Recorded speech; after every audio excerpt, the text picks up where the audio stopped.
तो हम वहां नाम लेकर ये नहीं कह सकते कि भाई तूने हदीस गढ़ी इसलिए तेरा ठिकाना जहन्नम में। ये स्पेसिफिक है, ये इन जनरल नहीं है। इन जनरल आप ऐसा फतवा दे सकते हैं, ऐसा हुक्म लगा सकते हैं जिसने भी आप सल्लम के नाम पर हदीस गढ़ी, झूठी हदीस, उसका ठिकाना जहन्नम। ये फर्क होता है कि इंडिविजुअल्स को कैसा दावत दें, ग्रुप को कैसा दावत दें। जो मैसेज हम लोगों ने किया था वो ग्रुप में था। ग्रुप किसी की बाप की जायदाद नहीं है, ग्रुप है, उसमें सब लोग हैं, है ना। तो ये फर्क होता है जनरल का और स्पेसिफिक का फर्क जानने में। बराबर। इससे क्या मसला निकला कि मसाइल दो किस्म है, एक जनरल भी होते हैं, स्पेसिफिक होते हैं। जो जनरल होते हैं वो हर एक पे लागू हो जाएंगे। जैसा कि एक और मिसाल याद आ रही है, मुझे बयान करता हूं। आप सल्लल्लाहु अलैहि वसल्लम ने एक हदीस सुनाई, बकरीद का दिन था, याद आ गया होगा, बकरीद का दिन था, ईद उल अज़हा। आप सल्लल्लाहु ने कहा कि जिस किसी ने कुर्बानी की है नमाज से पहले वो दोबारा कर ले, क्योंकि उसकी कुर्बानी है जो नमाज के बाद करे। साहब रसूल बैठे थे, पूछा अल्लाह के रसूल मैंने तो नमाज से पहले कुर्बानी कर लिया। नमाज से पहले जो हुक्म था इन जनरल था, क्या था पहले जो हुक्म था सल्लम का, इन जनरल था, उमूमियत रखता था अपने हुक्म में। हुक्म के एतबार से उमूमियत थी उसमें, मसला उमूमियत का था। आप सल्लम ने कहा कि जो करे ऐसा करे। पूछा कि अल्लाह के रसूल मैंने तो नमाज से पहले कुर्बानी कर ली, सही बुखारी से मुस्लिम की हदीस है। तो आपने कहा अच्छा, तो कहा कि वो कुर्बानी तो वो तेरे घर के लिए हुई, तेरी तरफ से कोई कुर्बानी अदा नहीं हुई। तो सारी थोड़ा परेशान हुए, अल्लाह रसूल अब क्या करूं मैं, दूसरी कुर्बानी कर। देखिए ये हदीस बिल्कुल यहां फिट होती है। आप सल्लम पूछ रहे हैं, जान रहे हैं, फिर जवाब दे रहे हैं। पहले तो कहा कि अब वो कुर्बानी तेरे लिए हो गई, आम गोश्त बन गया, कुर्बानी का गोश्त नहीं। साहब ने अल्लाह के रसूल अब मेरे पास तो कुछ भी नहीं है, मेरे पास कुछ भी नहीं है कुर्बानी करने सिवाय एक पट्ठे के जो कम उम्र है, कुर्बानी के लायक नहीं हुआ है।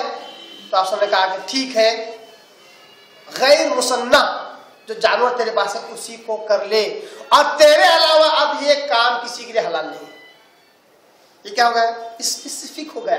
अब इस मसले से कोई ये नुक्ता नहीं निकाल सकता कि देखो आप सल्लल्लाहु ने फला साहब की इजाजत दे दिए, मतलब गैर मुसन्ना जानवर कुर्बानी के लिए हलाल है, नहीं निकल सकता। क्यों, स्पेसिफिक हो गया।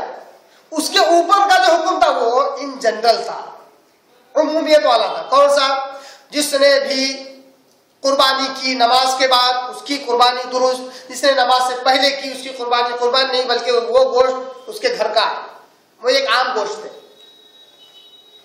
ये होता है फर्क इन जनरल का और स्पेसिफिक का।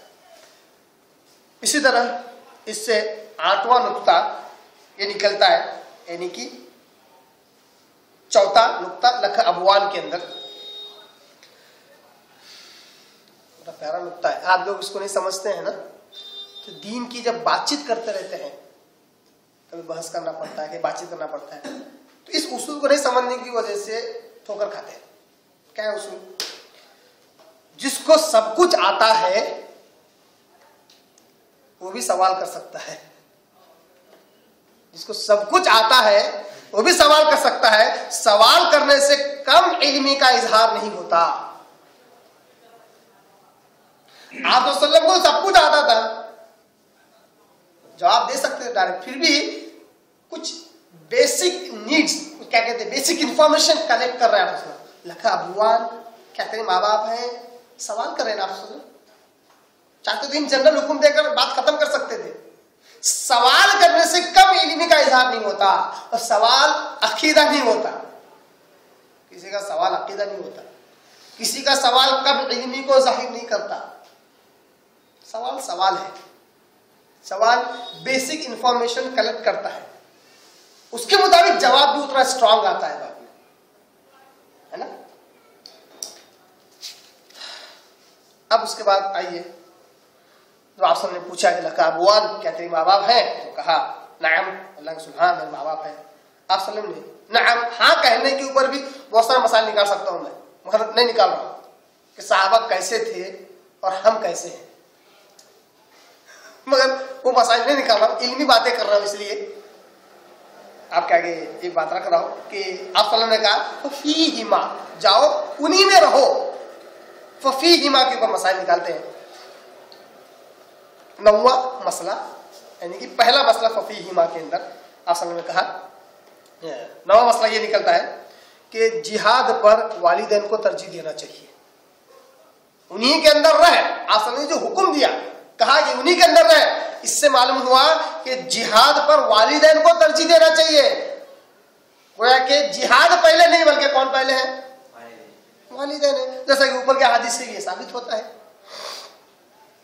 इसी तरह 10वां मसला ये निकलता है कि माँ बाप की खिदमत और इनसे हुस्न सुलूक जरूरी है।